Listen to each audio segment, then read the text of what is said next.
Voy a empezar por un costadito y de ahí me voy a ir abriendo paso hacia el centro de la cuestión. Ayer hablamos en el Destape con Jorge Zuluaga. Él es intendente de Cañadón Seco. Es una localidad en el norte de la provincia de Santa Cruz, muy cerca ahí de Caleta Olivia. ¿Por qué hablamos con él? Bueno, ¿ubican la Ruta 3? Seguramente sí, vos, Sofi, que sos pero claro, sureña, empieza en Ushuaia, o termina. Empieza o termina en Ushuaia, empieza o termina aquí en la General Paz, cruza la provincia de Buenos Aires por el medio, Azul, Las Flores, después llega a Bahía Blanca, Tres Arroyos, Bahía Blanca, y a partir de ahí va corriendo paralela al Océano Atlántico, a nuestro mar argentino. De hecho, es una ruta muy hermosa porque en buena parte de su recorrido se puede ver el mar, se puede ver ese trayecto y es precioso. Pero además es la ruta que conecta a la Patagonia Argentina con el resto del país. Tenés la 40 del otro lado, pero es una ruta de condiciones muy distintas. Todo lo que es ir y venir de personas, de mercadería y demás, pasa por la Ruta 3. Y a la altura de Cañadón Seco, en el norte de Santa Cruz, lo que pasó esta semana fue esto que están viendo en pantalla quienes nos sigan en YouTube, que es un tremendo socavón, una grieta importante en el terreno que hace que durante un trayecto de unos 15-20 metros la ruta quede al borde de un precipicio de más de 40-50 metros de profundidad. Pero además que ese socavón ya se está comiendo los cimientos de la ruta. Lo que hay es un peligro de que la Ruta 3 quede cortada. Y si la Ruta 3 se corta, el sur de la Argentina, 2 provincias enteras, y una parte de Chile también, queda aislada por tierra del resto del continente. Y esto que estamos viendo son imágenes de esta semana. Este es un riesgo de ahora, actual. Pero además de eso nos contaba Zuluaga, el intendente, que por debajo de esa ruta corre el cable de fibra óptica que conecta a la Patagonia Argentina, Tierra del Fuego y demás, al resto del continente. Con lo cual, el aislamiento, si llega a suceder algo, cuando suceda, porque si nadie lo impide, eso claramente va a terminar en una tragedia y en un derrumbe, va a ser inmenso, porque durante todo el tiempo que tarden en repararlo, y no es un trabajo fácil, va a estar literalmente aislada una buena parte del país. Tanto es así que el intendente nos decía, incluso si hay que repararlo va a ser un problema, porque es una ruta que funciona 24 horas y vos vas a tener que cerrarla para reparar, y mientras esté cerrada va a ser un problemón. Para la gente que vive ahí, que por ejemplo para hacerse un tratamiento médico o para cualquier cosa tiene que ir a Comodoro, son 80 kilómetros, y si no está esa ruta, tenés que hacer 400 kilómetros hasta la cordillera y volver. Pero también, insisto, para Santa Cruz, para Tierra del Fuego, y para la idea de un país soberano que mira hacia el sur, que es un poco lo que venimos planteando muchas veces en este programa, ante una agenda global que cada vez mira más al sur. Esta semana nos enteramos que Rusia, entre las amenazas que está haciendo en este ida y vuelta con la OTAN, dice, bueno, si usan misiles británicos para atacar suelo ruso, nosotros podemos responder, y no solamente en Ucrania, sino también en Gibraltar o en las Islas Malvinas. La semana anterior vimos que los rusos habían descubierto, o por lo menos blanquearon que habían descubierto un yacimiento petrolífero enorme. Es decir, el riesgo es muy grande y es muy grande y puntual para los habitantes de la región, pero también habla de la desidia de este gobierno hacia el futuro de la Argentina. ¿Y por qué hablo de la desidia de este gobierno? Bueno, porque desde que pasó eso todavía no se comunicaron funcionarios de Vialidad Nacional, ni se hicieron presentes en el lugar de los hechos. Es decir, quienes deberían estar interesados, velando por que esto suceda, miran para otro lado. Esta imagen me sirve a mí para arrancar esta columna porque de alguna manera el gobierno de Milei se parece un poco a ese trayecto de la Ruta 3. Punta Peligro se llama, además, imagínense. Porque todavía se lo ve entero, pero por debajo está crujiendo. por debajo está perdiendo su sustento, está perdiendo su cimiento y en cualquier momento puede hundirse, puede quebrarse, como ese trayecto de la ruta. Es un proceso que viene dándose desde diciembre, no es nuevo. Acá en el pase, en el destape, lo discutíamos muchas veces, cuando muchos decían Milei avanza y no le pasa nada, no tiene ningún tipo de resistencia, le está yendo bien, y yo decía, ojo, esperen, no le está yendo tan bien. Están apareciendo algunos indicadores de desgaste muy temprano, está habiendo una reacción social, sindical. La política es cierto que está teniendo otros debates, pero esta última semana se empezó a ver eso, porque claramente son cuestiones que se empiezan a acumular, se empiezan a acumular, y quizás mientras la grieta se vaya dando, no se nota, pero en el momento en el que empiezan a desprenderse pedazos de ese sustento, bueno, se da un efecto en cadena. Y yo no sé si no estamos viendo el comienzo de ese efecto en cadena, porque debajo de Milei está crujiendo todo. Está crujiendo el territorio, lo vimos recién desde Misiones, cuando fuimos en un móvil hasta esa provincia que hace 8 días tiene un conflicto de la policía, al que se sumaron después otros sectores. Mejor dicho, hace un mes hay un conflicto con los docentes, a los cuales se sumó un conflicto policial y luego otros sectores judiciales, penitenciarios, yerbateros, médicos.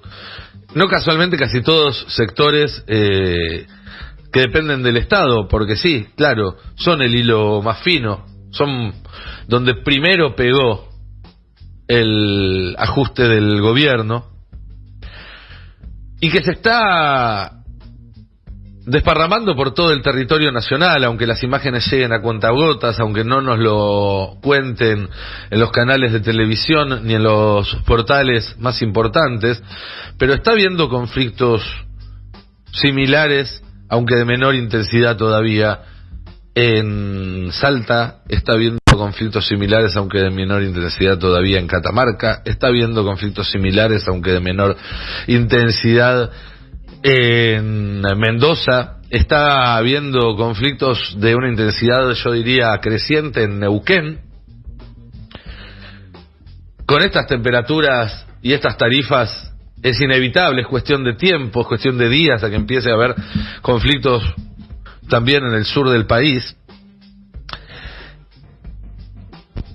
También está crujiendo la economía, lo hablábamos hace un rato con Flor, se dispararon las cotizaciones paralelas del dólar, aumentando la brecha y metiéndole presión a ese esquema que habían armado entre Milei y Caputo para dar una sensación de estabilidad,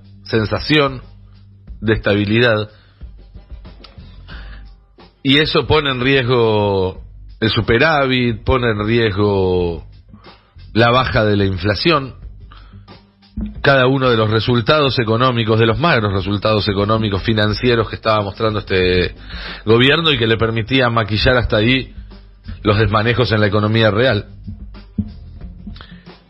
Le crujen los pactos políticos, porque el radicalismo ya no parece tan dispuesto a colaborar como hace un par de meses, porque Macri reunió a su tropa para decirle no somos gobierno y para decirles nosotros queremos que salga la ley de bases, pero después tenemos que diferenciarnos, porque ya dejó de ser mancha venenosa el peronismo en el Congreso y aparecieron dictámenes para tratar el tema universidades, el tema de reforma jubilatoria también está en la agenda, y aunque Milei ya avisó que va a vetar cualquiera de esas iniciativas, eso trae un costo político muy alto, y además ya se está incluso hablando de la posibilidad de conseguir mayorías agravadas en el Congreso para poder dar vuelta el veto de un presidente, algo que hasta donde yo sé no tiene antecedentes en la Argentina, y hoy no te digo que esos votos están, pero faltan muy pocos. Y ahora hasta le cruje el gabinete,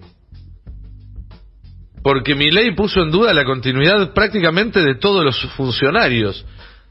ya se descontaba que el jefe de gabinete Pose tenía los días contados, pero Milei, cuando le preguntaron por Pose, dijo nadie tiene su puesto asegurado, y cuando uno levanta el teléfono y empieza a averiguar, se da cuenta que sacando a Karina Milei,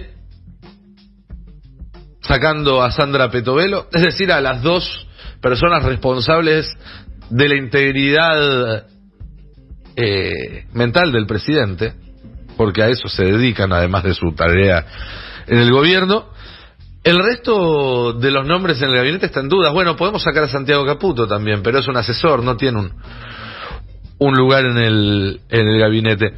Tanto es así que hoy no está claro quiénes van a estar y quiénes no van a estar con él en el pacto de mayo. ¿Pose va a estar o no va a estar? Todo el mundo lo da por salido del gobierno. Dio una batalla política contra Karina, la perdió, y va a ser, obviamente, además el chivo expiatorio. Lo van a echar y van a decir todo lo que no funcionó estos meses fue porque nuestro jefe de gabinete no lo hizo funcionar, porque era muy lento, porque no llenó todas las designaciones, porque no supo negociar. Están buscándole reemplazo, aparecen nombres, unos hablan de Spert, hablan de Patricia Bullrich, hablan de Guillermo Francos. A mí me dijeron, las reuniones de gabinete las está encabezando Karina. A lo mejor asume ella como jefatura de gabinete. No debería sorprendernos si eso sucediera.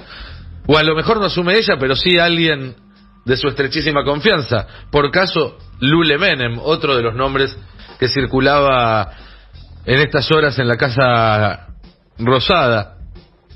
Pero no solamente Pose corre peligro. Milei dijo que Sturzenegger tiene un lugar en el gabinete.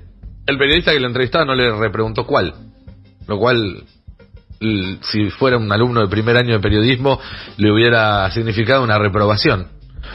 Hay dos opciones ahí.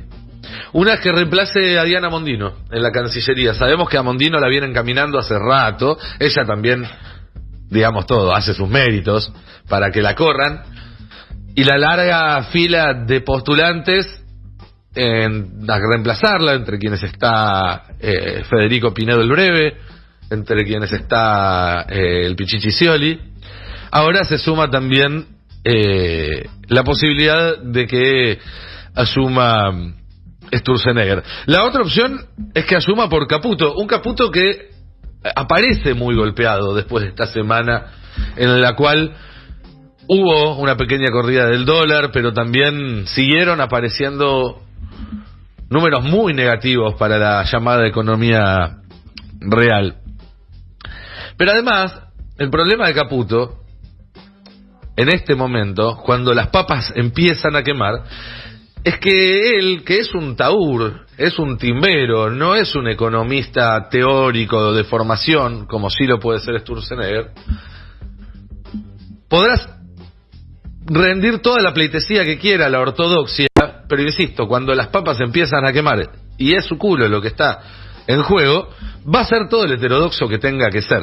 Y así es como nos enteramos en las últimas semanas que está financiando el Tesoro con letras intransferibles al Banco Central, que está emitiendo, bueno, no él, su socio, pero que es el presidente del Banco Central y que no hace nada sin consultarlo, que está emitiendo mucho, de hecho, que está acelerándose el crecimiento de la base monetaria, y ahora también que quiere usar dólares para frenar una corrida. Algo que genera síndrome postraumático en un montón de personas con mucha plata en la Argentina. El meme del perrito que se acuerda de la guerra, el helicóptero, los bombardeos. War flashbacks, dicen los gringos, porque es gente que perdió muchísima plata la última vez que Caputo se puso a liquidar reservas para tratar de frenar una corrida. A Caputo también le están cuestionando muy fuerte el desmanejo de la cuestión energética. Está totalmente peleado con el secretario de Energía, con Rodríguez Chirilo, que es el que fue al Congreso a tratar de explicar la ley de bases que supuestamente él había escrito y terminó confesando que había artículos que no conocía. Entre las críticas que le hacen es que parece más interesado en cerrar negocios que en encargarse de que la electricidad funcione, la electricidad, el gas y demás, pequeño detalle. Y como comentaba Flor hace un rato, esta semana le terminaron pidiendo a las distribuidoras que racionalicen el gas y probablemente se interrumpan los contratos de algunas estaciones de servicio, de algunas industrias y demás. Hay más nombres en la picota en el gabinete. Se dice que podría no continuar Cunio, porque Milei decidió pasar a nafta la rama de persecución política a través del Poder Judicial y que para eso hay otros ejecutores más aptos. Se habla también de que el ministro de Salud ruso puede llegar a salir despedido. Bueno, el punto es que Milei llega al Pacto de Mayo prácticamente en soledad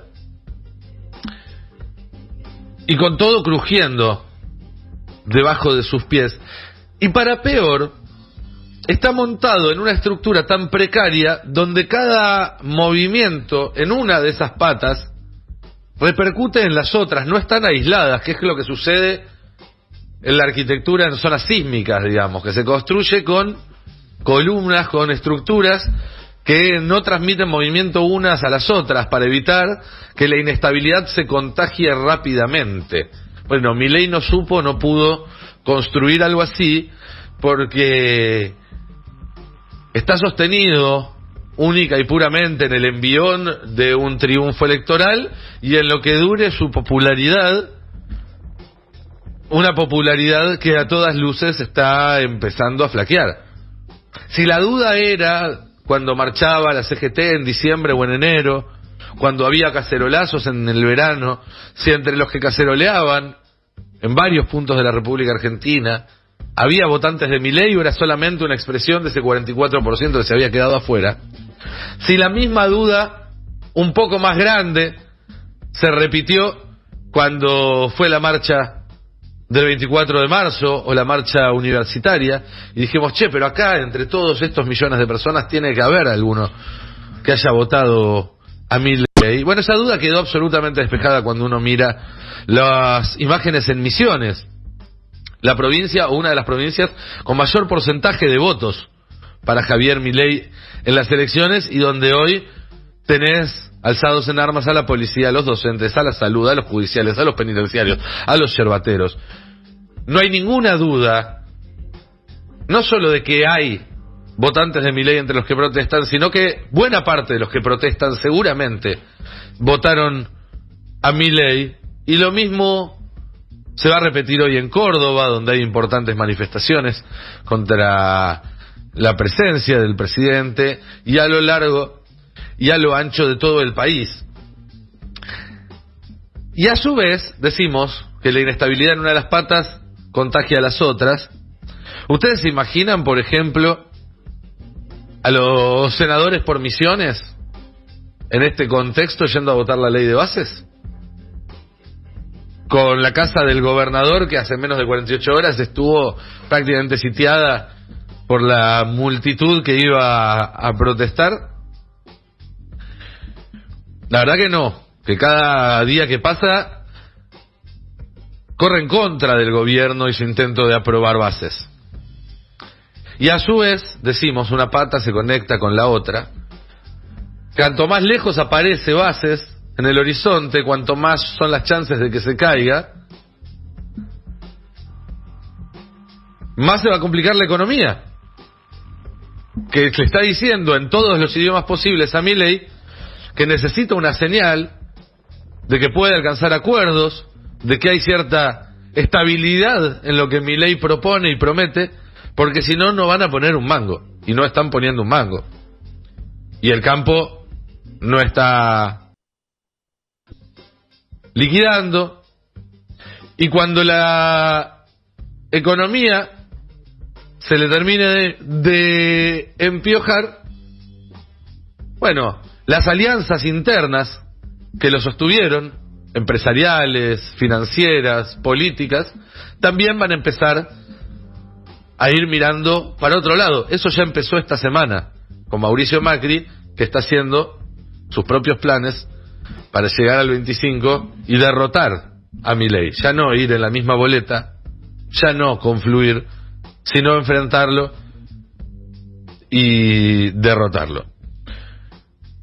Milei entonces está parado sobre una estructura que cruje y está cada vez más solo. Y la duda que empieza a transmitirse en todo el sistema político argentino es si este 25 de mayo, que él había imaginado como una fecha para un relanzamiento de su gobierno, para la puesta en escena de la capitulación del sistema político ante él, con la ley de bases como ofrenda por parte del Congreso, y todos o muchos senadores, gobernadores, haciendo fila para recibir su premio y su bendición en Córdoba, no será finalmente todo lo contrario, es decir, el momento en el cual quede en evidencia, y discúlpenme por utilizar una metáfora tan gastada, pero el momento en el que queda en evidencia que el emperador está desnudo, el momento en el cual se caen las caretas y dejamos de hacer de cuenta que Milei es muy popular porque tal o cual encuesta dice tal o cual cosa. Les recuerdo que esas mismas encuestas nos querían convencer en julio de 2019 que María Eugenia Vidal era una aplanadora electoral. Se terminó comiendo una paliza de 20 puntos contra Axel Kicillof. Y digo, redondeo, queda en evidencia que el apoyo a Milei ya es algo que se aleja en el espejo retrovisor y que todos los que no se bajen a tiempo del barco pueden llegar a terminar como terminó. ¿Vieron esta semana el tipo del INTI que tuvo que firmar despidos y cuando se le empezó a picar la cosa rompió el mosquitero para escaparse por la ventana? Bueno, las ventanas de la Casa Rosada no tienen mosquitero.